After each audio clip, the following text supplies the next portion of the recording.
Selamat pagi dan salam sejahtera bagi kita semua. Selamat datang di mata kuliah Hukum Pajak.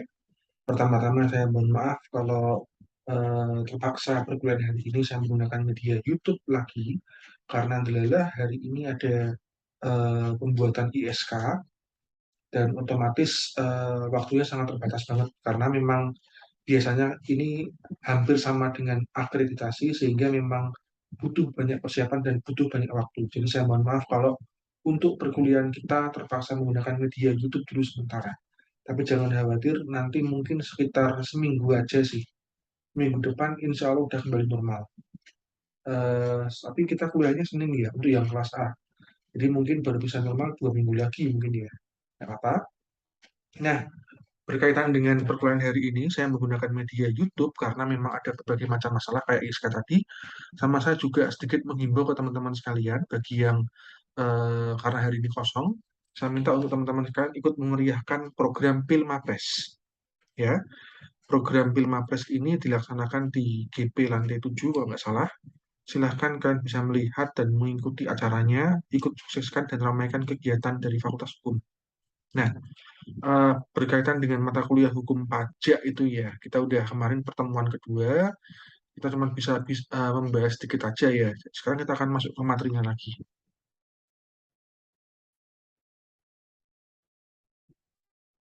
Oke, kemarin materinya sampai mana?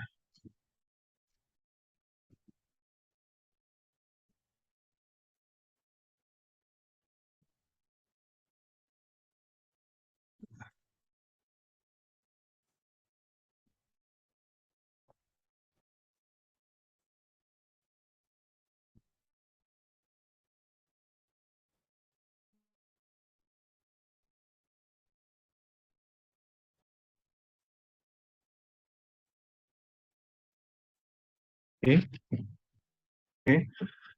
Selamat pagi bagi kelas A dan B dan selamat malam bagi kelas C. Selamat datang di mata kuliah hukum pajak sekali lagi ya. Nah, kita kemarin sudah banyak membahas mengenai dasar-dasar hukum pajak itu kayak gimana, termasuk dengan silabusnya, di mana saya janjikan mungkin dalam pertemuan besok akan saya jelaskan mengenai PPh sebagai dasar hitungan pajak kita yang pertama. Oke, kita bahas dulu mengenai definisi pajak ya. Kemarin udah kita bahas mengenai sejarah-sejarahnya, kita akan langsung ke zaman kemerdekaan. Zaman di mana udah benar-benar menjadi Indonesia, bukan lagi berada di bawah kekuasaannya Belanda atau Jepang ya. Nah, di zaman Belanda apa di zamannya Indonesia merdeka kurang begitu banyak perubahan, tapi yang jelas salah satu hal yang mungkin paling mendasar ya dalam sistem pajak di Indonesia adalah yang kemarin dah ya. Nah, sistem pemungutan pajak yang ada di zamannya Soekarno itu adalah official assessment system. Kemarin pernah saya singgung sebentar. Jadi apa sih itu official assessment system? Simpelnya merupakan sistem assessment di mana yang berwenang untuk apa namanya menghitung pajak adalah fiskus atau pejabat pajak. Jadi sistemnya adalah wajib pajak bersifat pasif, mereka nggak ngapa-ngapain. Nanti setiap akhir tahun biasanya akan ada fiskus atau pejabat pajak yang datang ke rumahnya si wajib pajak itu untuk ngitung pajaknya ini berapa kira-kira. Jadi ngitung materi asetnya, terus juga pendapatannya, terus kemudian setelah itu apa namanya muncullah tagihan surat keterangan pajak. Itu official assessment system. Ini ada sejak zamannya Soekarno, ya. Nah, kalau saya boleh bilang zamannya Soekarno itu apa ya kurang begitu efektif ya. Di sini nggak begitu kelihatan sih, karena ini tahun 95 ke atas. Tapi zamannya Soekarno itu untuk zamannya apa penarikan pajak sangat sangat sangat susah banget ya. Jadi karena memang sistemnya official assessment system sehingga seringkali pertama nih dari pihak pelapor pajak si wajib pajak tadi dia memalsukan sebagian besar pendapatannya dia, atau juga bahkan nggak jarang juga si fiskus tadi minta persenan untuk bisa menipu pajaknya ya. Ya paling kok zaman sekarang kayak si Rubicon itu ya, tapi kurang lebih apa namanya kayak gini, official assessment system ini kurang efektif. Terus kemudian zamannya Soeharto itu diubah menjadi self assessment system, ya. Kalau zamannya Soekarno seperti itu, terus kemudian hal itu berubah di zamannya Soeharto. Dia membuat sebuah terobosan dengan cara apa? Self assessment. Jadi yang menghitung pajak adalah apa namanya wajib pajak itu sendiri. Nah, ini berpegang pada sebuah pandangan bahwa ada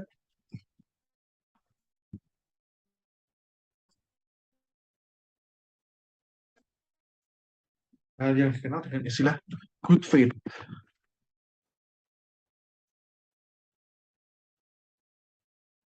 atau pemerintah percaya bahwa masyarakat pada dasarnya punya itikat baik. Mereka ingin untuk membayar pajak karena memang itu sudah kewajiban mereka. Dan kemudian sebagai bentuk, ya ini sekali lagi ya, ini kayak pidana kalau saya bilang. Kemudian sebagai bentuk shock terapi kepada masyarakat supaya mereka takut dan mau nggak mau harus bayar pajak adalah apa? Pemerintah terkadang memberlakukan kayak semacam apa ya, eh, asesmen secara acak. Misalnya nih, dari beberapa juta orang penduduk Indonesia, dia milih beberapa orang yang kaya. Untuk apa? Dilakukan asesmen secara acak. Biasanya yang dipilih ini adalah orang-orang yang bermasalah, orang-orang yang memiliki kecenderungan bakal ngemplang pajak. Ketika dia diakses, dia ketahuan bersalah, dia dipenjara, kasusnya akan di blow up, diberitakan banyak sebanyak-banyaknya. Supaya apa? Eh, Masyarakat itu jadi mereka jadi kayak kaget ya. Oh, ternyata kalau nggak bayar pajak seperti ini dampaknya. Sehingga mau nggak mau mereka terpatri dalam pikiran mereka bahwa kalau mereka nggak bayar pajak, mereka akan masuk penjara. Padahal pemeriksaannya nggak seketat itu, karena memang sebanyak apapun petugas pajak nggak mungkin bisa menyaingi jumlah warga Indonesia. Ini lah yang menyebabkan kenapa self-assessment system ini selain hemat biaya, juga bisa efektif. Nggak kayak official assessment system ini, yang apa tentu selain membutuhkan banyak biaya operasional, juga rentan. Tapi dengan adanya self-assessment system ini, jumlah apa namanya orang-orang yang bayar pajak otomatis akan meningkat. Kembali ke grafik tadi ya, ini yang apa tax income kita bisa dilihat ini ada kenaikan apa namanya cukup signifikan sekitar tahun 70-an, namanya Soeharto ya. Terus kemudian ini terus fluktuatif, fluktuatif, fluktuatif, dan di tahun 2000 ini menurun drastis. Era Krismon ya, seperti itu. Oke, itu self assessment system. Selain itu juga ada semi self assessment system di mana di awal tahun wajib pajak ini aktif ya, menentukan besar pajak terutang sebagai perhitungan sementara, terus baru akhir tahun Fiskus menentukan besarnya pajak terutang. Simpelnya jadi eh, si apa namanya wajib pajak dia melaporkan dulu pajaknya berapa, terus kemudian si Fiskus ini yang hitung. Tapi sekali lagi, karena yang dihitung si Fiskus ini adalah pajak yang dari tahun 2022 misalnya, maka baru bisa ditagih itu mungkin 2 tahun kemudian. Beda dengan self assessment system. Saya ambil contoh, self assessment system dalam apa pemungutan SPT tahunan misalnya, itu sistemnya apa? Kita misalnya Januari nih, Desember, ya, Januari Desember 2021, 2022 misalnya ya. Nah, dari Januari sampai Desember ini itu apa namanya? Kalau self assessment system di akhir bulan Desember mereka udah mulai ini ngitung jumlah pajak yang harus mereka apa jumlah pendapatannya berapa. Nanti input ke sistem pajak. Nah, setelah itu baru keluar tagihannya berapa. Tapi kalau dalam model semi self assessment system dia itu jadi Desember 2022 ya. Kok Desember? Januari ya. Januari 2022 dia melaporkan pajak yang tahun 2021 ya. Terus kemudian tahun apa namanya Desember 2022 baru sama Fiskus ditentukan, dicek bener apa enggak, baru dibayar. Kalau seperti ini modelnya, karena kok seperti ini ya biasanya memakan waktu yang lebih lama, walaupun lebih rigid dan lebih akurat. Oke, itu adalah sekilas mengenai apa self assessment system. Selain itu juga ada fully assessment system. Wajib pajak ini yang punya kuasa total. Wajib pajak bersifat aktif, fiskus pasif kecuali apabila wajib pajak menyalahi aturan pajak yang berlaku. Ini sebenarnya kurang lebih sama dengan self assessment system, ya. Cuma di sini fiskus punya kewenangan untuk memberi penyuluhan, penerangan dan pengawasan. Oke ya. Beda dengan fully assessment system di mana fiskus ini nyaris nggak ngapa-ngapain. Yang tentu saja aneh. Ya. Ada juga withholding system di mana fiskus maupun wajib pajak pasif dalam menentukan pajak terutang dan yang ngitung adalah pihak ketiga, biasanya konsultan pajak. Oke, kira-kira itu dulu untuk absensi. Oke, absensinya saya ini ya, plotter ya. Ini berikut adalah absensi untuk kelas A, hukum pajak. Silahkan bisa kalian post video ini untuk kemudian kalian isi formnya. Oke, ya sudah ya. Oke, sudah. Kita lanjut lagi. Oke, lanjut lagi. Oke, nah kembali ke masalah pemungutan pajak. Tadi sudah saya sebutkan berbagai macam jenis apa namanya model pemungutan pajak. Ada yang diambil sama apa yang dihitung sama pemerintah, ada yang dihitung sama kita, ada yang dihitung sama pihak ketiga. Ya, kemudian sekarang apa asas pemungutan dari pajak itu. Nah, asas pemungutan pajak kita kemarin sudah pernah bahas bahwa sekarang kita itu udah ke ranah dunia yang sifatnya global atau internasional. Ya, kita udah mulai mendunia. Nah, kalau kita bicara mengenai pajak, mungkin kalau yang sifatnya global itu yang berhubungan dengan negara lain paling cuma ekspor dan impor. Faktanya enggak, lebih dari itu. Ya, ada banyak banget masalah-masalah yang menyangkut pajak berhubungan dengan dunia yang global atau luas ini. Nah, berkaitan dengan permasalahan negara mana yang berwenang, siapa yang terkena pajak, apa yang dikenai pajak. Ini berhubungan erat dengan apa?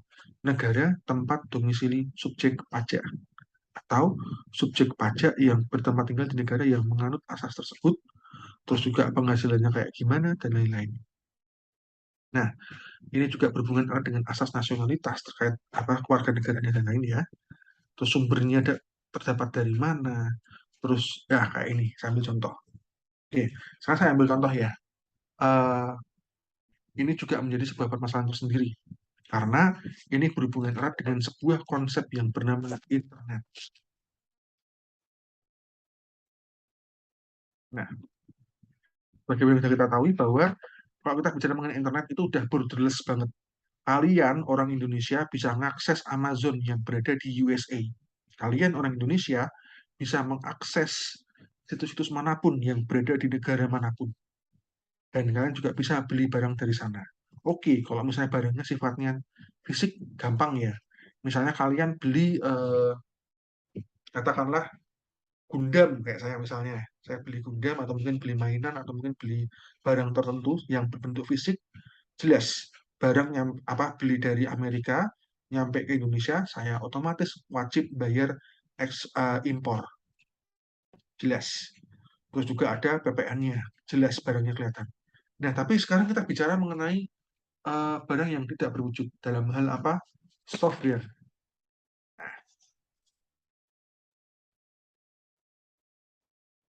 Software ini unik. Kenapa? Karena setiap orang di seluruh dunia bisa memakai, tapi tidak ada barangnya. Bentuk barangnya berupa sebuah data yang otomatis nggak bisa kena pajak ekspor impor. Ya kali, masa bisa terdeteksi ya negara mana yang mau beli ya. Tapi ini muncul pertanyaan yang rumit banget terkait kalau misalnya kayak Google misalnya. Google, saya yakin semua orang di seluruh Indonesia make yang namanya Google sebagai situs yang pertama kali mereka buka ketika mereka mau mencari sesuatu hal, ya. Tapi muncul pertanyaan, eh, ini bisa dikasih pajak nggak sih? Kita sama-sama tahu ya, yang akses banyak orang Indonesia. Bisa nggak apa namanya Dirjen Pajak membebankan pajak sama Google? Faktanya bisa. Yang mana ini memunculkan pertanyaan kita selanjutnya. Nah, oke, ini case tadi untuk hari ini ya, terkait dengan Kominfo. Nah, Kominfo ini memblokir sementara PayPal atas perintah dari Dirjen Pajak. Kenapa? Karena PayPal tidak membayar pajak di Indonesia. Oke, oke, oke. Sampai sini mungkin kalian masih ini ya. Sebentar, saya tak sebelum saya lanjutkan, saya akan nge-share yang untuk absensi kelas B. Oke ya, ini absensi kelas B. Silahkan kalian pause video ini untuk kelas B, terus kemudian kalian isi ya. Waktunya jangan lupa 24 jam. Oke, itu absensi untuk kelas B. Saya udah ya. Kita stop share, stop share. Kita kembali lagi ke pajak. Oke. Nah, kembali ke tadi. Kasusnya dari PayPal ini cukup unik. Kenapa? PayPal merupakan sebuah perusahaan yang berada di luar negeri tentunya. Dalam hal ini di USA, dia merupakan perusahaan yang bekerja di bidang eh, jasa keuangan. Kayak jual apa? Kayak misalnya kalian make GoPay atau mungkin kalian pakai OVO dan lain-lain. Kalau di sini ada yang namanya PayPal. Kalian mungkin masih awam, tapi saya pakai juga. Bedanya dengan GoPay ataupun OVO, dia bisa dipakai untuk belanja ke luar negeri. Dan nggak cuman apa namanya barang-barang yang sifatnya fisik, tapi juga yang sifatnya data dan lain-lain. Nah, permasalahan muncul ketika apa? Ini banyak banget nih, nggak cuman orang Indonesia yang apa namanya make untuk beli barang dari luar, tapi juga orang-orang Indonesia yang make ini apa make alat pembayaran ini untuk nerima pembayaran dari luar. Nah, masalah muncul ketika apa? Pemerintah dalam hal ini Dirjen Pajak membebankan pajak kepada PayPal yang berada di USA karena banyak yang menggunakan di Indonesia dengan ketentuan bahwa kalau misalnya mereka mau apa namanya menggunakan jasanya di Indonesia wajib mendirikan perusahaan cabangnya di Indonesia. Nah, hal ini kemudian apa namanya tidak digubris sama PayPal yang berujung pada pemblokiran sementara PayPal. Saya juga mengalami waktu itu tahun 2022 yang bikin seluruh Indonesia kisruh. Kenapa? Karena banyak banget yang make. Ibaratnya misalnya kalian nih tiba-tiba kalian biasanya mungkin sering make GoPay ataupun OVO, tiba-tiba itu diblokir. Kalian mesti akan panik dengan saldo kalian yang ada di PayPal tadi. Kalian juga akan panik gimana cara pakai selanjutnya. Ya, itu PayPal. Ini bikin kisruh, tapi pemerintah tetap kekeh bilang bahwa ini adalah apa namanya subjek pajak sekali lagi. Kembali ke tadi ya, ini adalah subjek pajak. Nah, ini menarik. Kalau kita kembali ke tadi pembicaraan mengenai subjek pajak itu apa, ya, subjek pajak itu ada orang dan individu. Ya, sampai sini paham ya? Jelas kalau orang apa orang dan oh, maaf, orang atau individu dengan badan hukum, ya. Orang individu dengan badan hukum. Ini jelas, gampang bedakannya. Ini orang atau individu itu ya kayak saya dan teman-teman mahasiswa sekalian. Kalau badan hukum itu adalah perusahaan. Nah, yang jadi apa sulit di sini adalah apa? Kalau kita bicara mengenai badan perusahaan, ya badan hukum.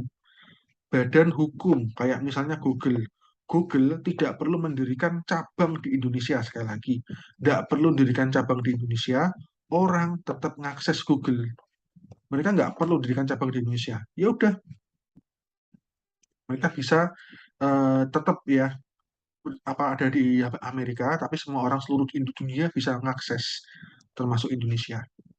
Sama halnya dengan PayPal, mereka punya cabang mereka punya perusahaan ada di USA, nggak perlu dirikan cabang di Indonesia, tapi ketentuan dari Indonesia memaksa dirikan cabang di Indonesia kalau kamu mau apa namanya usaha di sini. Awalnya PayPal nggak menggubris, tapi setelah diblokir, akhirnya diizinkan. Meskipun demikian, sampai sekarang saya ini tolong dikoreksi kok salah ya. Yang jelas sampai sekarang PayPal belum secara resmi mendirikan perusahaan cabangnya di Indonesia.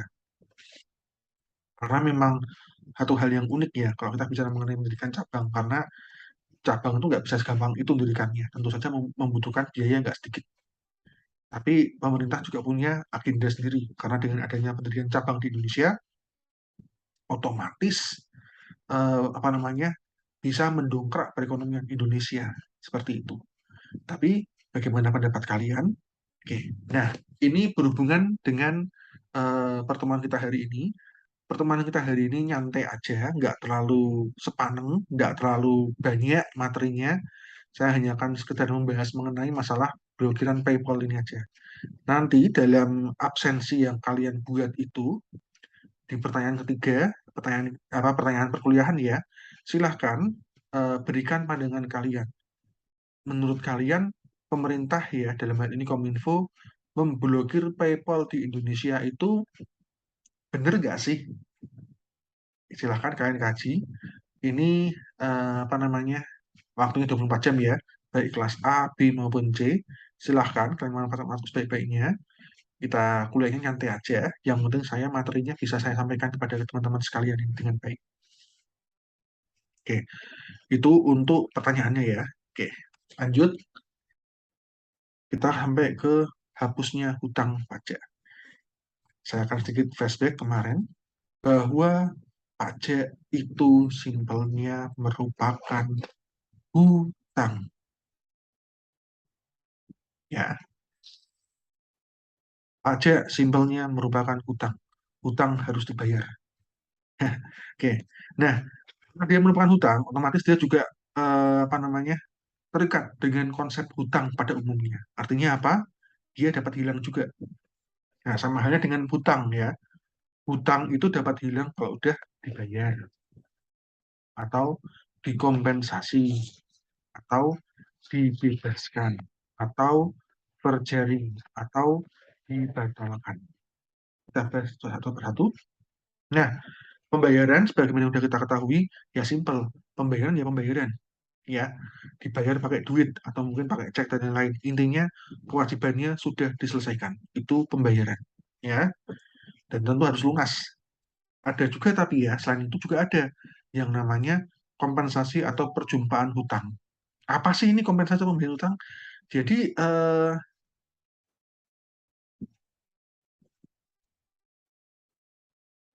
oke, misalnya apa namanya, si wajib pajak ini punya hutang dalam bentuk pajak yang harus dibayarkan. Tapi apa namanya?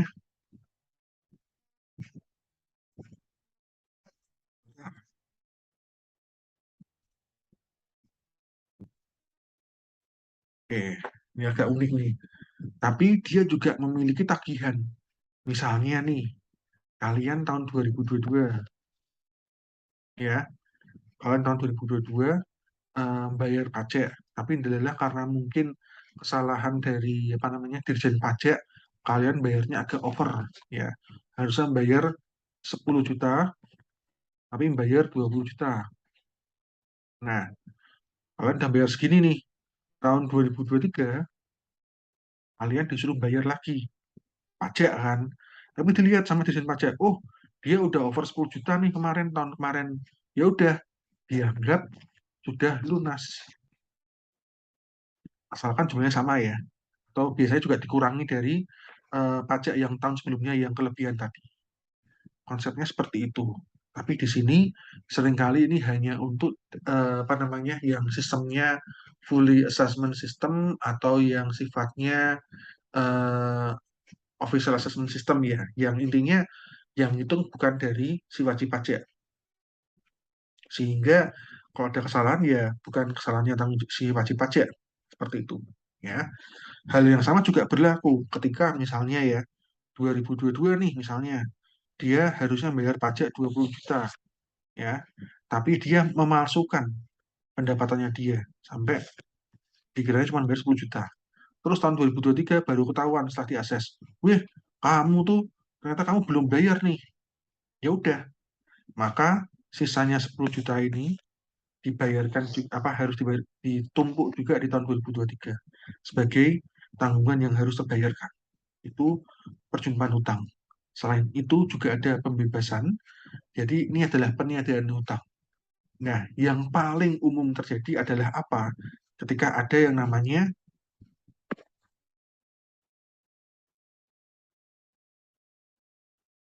nah, tax amnesty atau pengampunan pajak.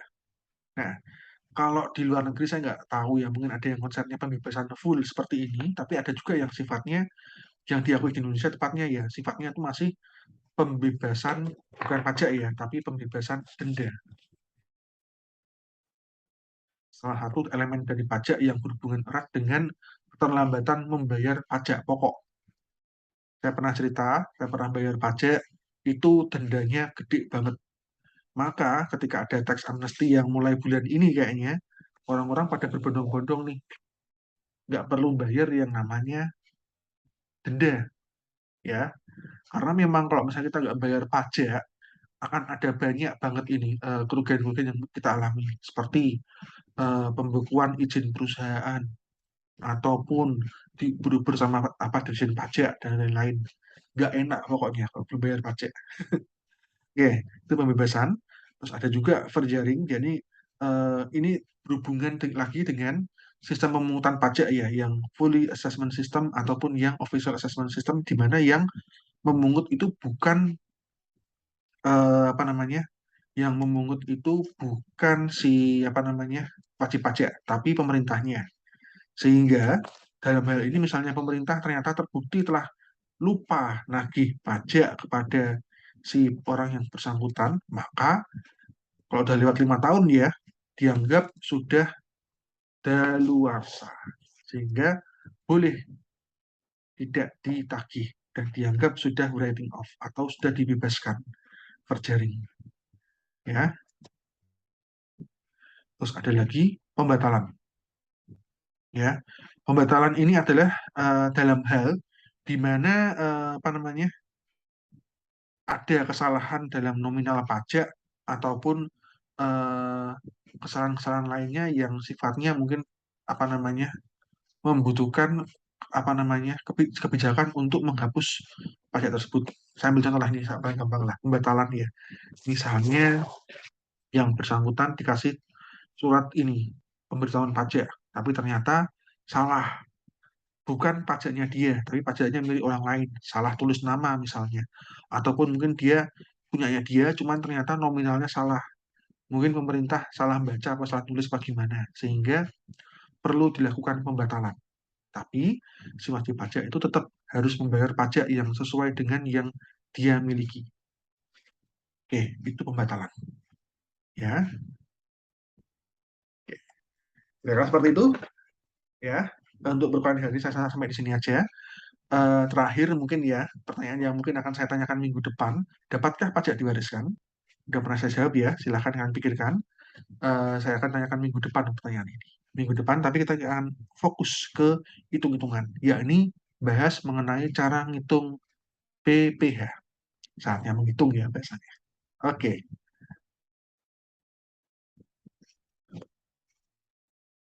oke. eh, Bentar, saya akan share untuk, nah, absensi teman-teman kelas C. Silahkan bisa di pause dulu sebentar untuk teman-teman kelas C.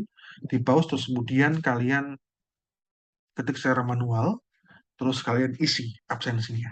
Oke, dah. Nah, kira-kira cuman itu saja yang bisa saya berikan pada perkuliahan hari ini. Kita perkuliahan nggak panjang-panjang, nggak banyak-banyak, tapi saya harap info-info yang apa ilmu yang saya berikan ada bermanfaat bagi kalian. Nah, untuk perkuliahan hari ini saya rasa saya akhiri sampai di sini. Misalnya nanti teman-teman ada yang ingin didiskusikan, dibicarakan, jangan ragu tanyakan di grup WA ataupun bisa tanyakan secara langsung untuk diskusi dan lain-lain. Nah, terakhir saya ucapkan selamat bagi teman-teman yang apa namanya nanti terpilih di Prima Press ya. Saya harap bisa mewakili nama baik Fakultas Hukum UBRIS dengan baik. Terus saya ucapkan terima kasih juga bagi teman-teman BEM yang sudah berjibaku apa namanya mensukseskan acara Pilmapres. Saya juga mohon doanya teman-teman sekalian ini supaya ISK-nya bisa berjalan dengan lancar. Oke, kira-kira demikian untuk perkuliahan hari ini. Saya mohon maaf yang sebesar-besarnya kalau ada kesalahan kata atau mungkin yang kurang berkenan. Sampai jumpa minggu depan. Ya, sekian dan terima kasih. Wassalamualaikum warahmatullahi wabarakatuh.